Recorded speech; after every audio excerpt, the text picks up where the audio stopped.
Hey, so I want to show you guys our new rider bags. I don't know, the name of it's Apex, but they're for the riders. They're 4.5-inch stretch.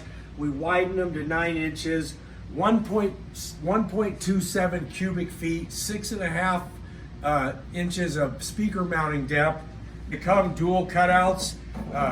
Your body guy can easily cap this in if you want to run a 2-into-1 or if you want to run a side exhaust. We might even make little pieces that your body guy can mold in. But most commonly with the short bags, everybody runs the dual exhaust.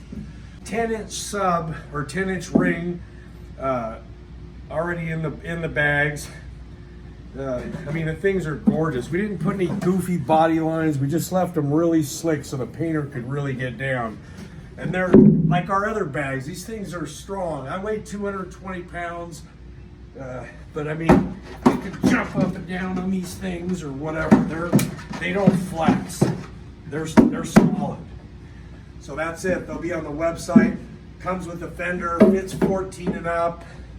What else can I say? They're badass. Dirty Bird Concepts. Check them out.